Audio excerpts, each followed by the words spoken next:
नमस्कार, मैं डॉक्टर हितेंद्र सिंह गौतम विरोग आयुर्वेदा में आपका स्वागत करता हूँ। दोस्तों, हम अपने YouTube चैनल के माध्यम से सभी शारीरिक समस्याओं के बारे में बताते हैं और उनका उपयुक्त उपचार बताने का प्रयास करते हैं। तो अगर आप चैनल पर नए हैं तो कृपया आगे बढ़ने से पहले चैनल को सब्सक्राइब जरूर करें।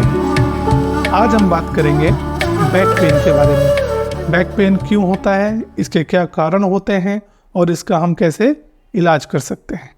बैक पेन को समझने के लिए सबसे पहले हमें देखना है कि हमारी रीढ़ की हड्डी कैसी होती है, रीढ़ की हड्डी क्या है।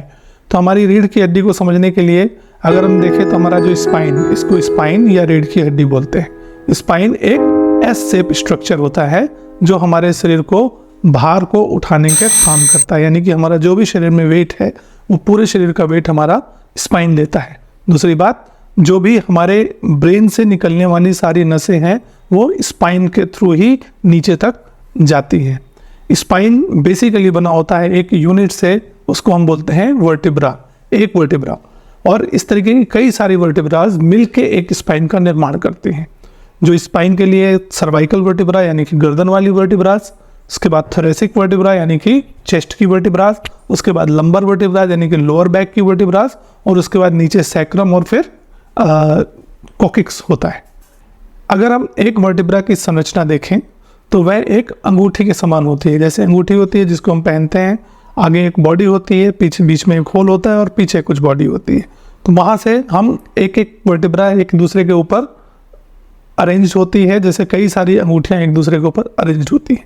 इनके पिछले स्ट्रक्चर से हमारा स्पाइनल कॉर्ड यानी कि मेरुदंड पास करता है, जो हमारे ब्रेन से निकलता है और कमर के निचले हिस्से यानी कि L1 और L2 पे जाके ख़त्म होता है, और वहीं पर ये कई पार्ट में डिवाइड होता है जो हमारे लोअर पार्ट को यानी कि मल मूत्र के निष्क्रमण में हेल्प करती है। अब अगर हम अपने स्पाइन को देखें तो स्पाइन हमारा मूवमेंट सिर्फ या तो गर्दन से ज़्यादा होता है या हमारे लोअर बैक पे होता है। इसीलिए अधिकतर समस्याएं हमारे या तो गर्दन वाले पार्ट पे होती हैं या लोअर बैक पे होती हैं। बीच वाला पार्ट ज़्यादातर स्टडी रहता है, सेफ रहता है, तो वहाँ पर समस्याएं कम होती हैं। तो आइए अब जानते हैं कि बैक पेन होता क्यों है।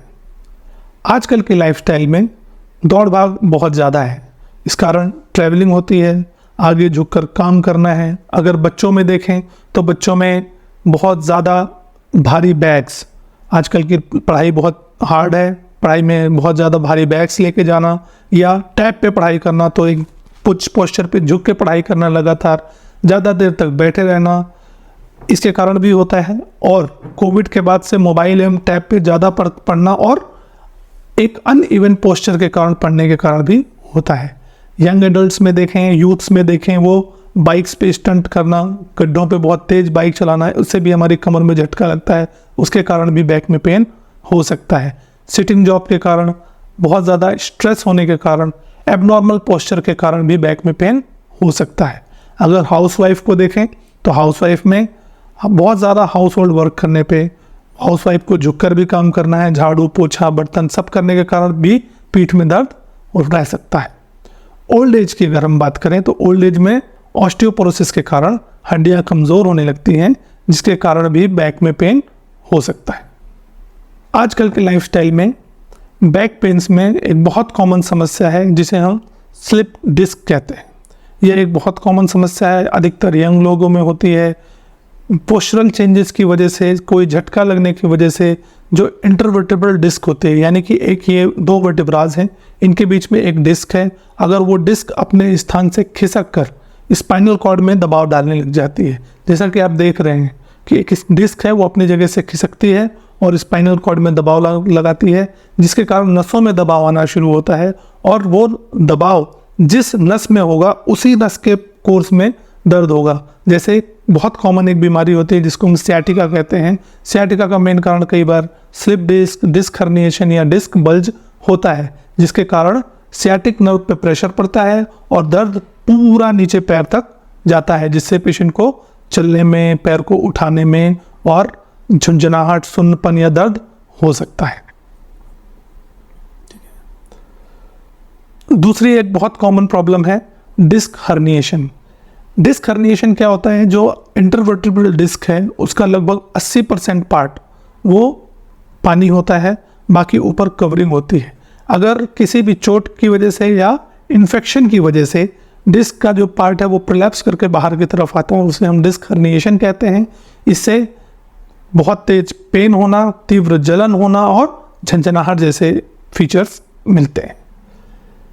अगली बीमारी है डीजेनरेटिव डिस्क डिजीज, यानी कि जब ओल्ड एज के कारण, जब पुरुष बड़ा हो रहा है, एज बढ़ रही है, ओल्ड एज के कारण नॉर्मल डिस्क जो है वो सूखने लगती है, या इंजरी के कारण जो वाटर कंटेंट है धीरे धीरे कम होने लगता है, उसके कारण स्थानिक पेन यानी लोकल पेन होगा। जैसे कई बार पेशेंट बताते हैं कि लोअर बैक में पेन हो रहा है, हम MRI करा के देखते हैं तो L4, L5, L1, L2 पे पेन होना शुरू हो जाता है, बिकॉज वहाँ का जो इंटरवर्टिब्रल डिस्क है या तो वो सूख गई है या इंजरी के कारण उसका जो लिक्विड पार्ट है वो कम हो गया है। उसकी वजह से लोकल पेन होना, एक जगह पर टीस वाला पेन होता रहना सिम्टम होता है। अब जानते हैं इसके प्रिवेंशन के बारे में कि हम बैक पेन को कैसे प्रिवेंट कर सकते हैं, हो या नहीं हो। उसके लिए सबसे पहले पोस्चरल चेंजेस करने बहुत ज़रूरी है। पोस्चरल चेंजेस कैसे?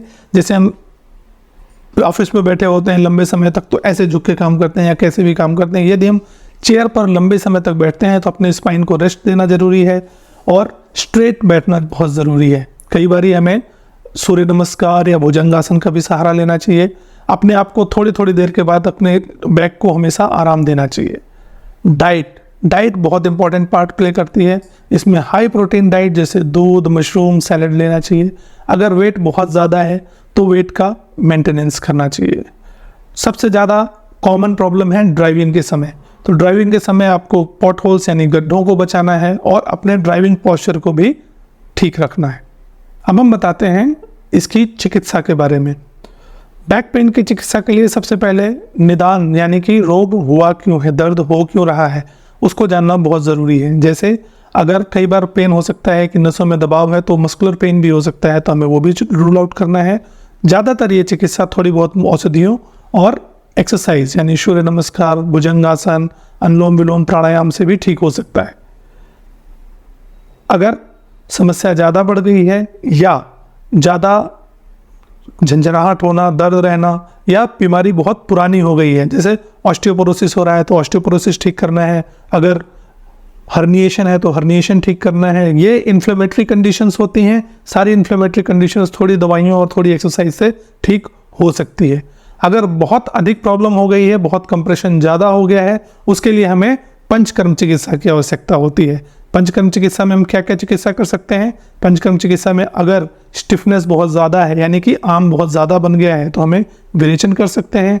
योग वस्ती अर्थात स्नेह वस्ती और कषाय वस्ती कर सकते हैं। कटी वस्ती का ट्रीटमेंट कर सकते हैं और इसमें हम पोटली मसाज ट्रीटमेंट कर सकते हैं। अगर सियाटिक नर्व का कंप्रेशन है तो इसमें हमें अग्निकर्म भी बहुत लाभप्रद होता है। उम्मीद करते हैं ये जानकारी आपको पसंद आई होगी। इसी प्रकार की और अधिक जानकारी के लिए हमारे चैनल को लाइक करें, शेयर करें और सब्सक्राइब करें और नोटिफिकेशन के लिए ये बेल आइकॉन जरूर दबाएं। धन्यवाद।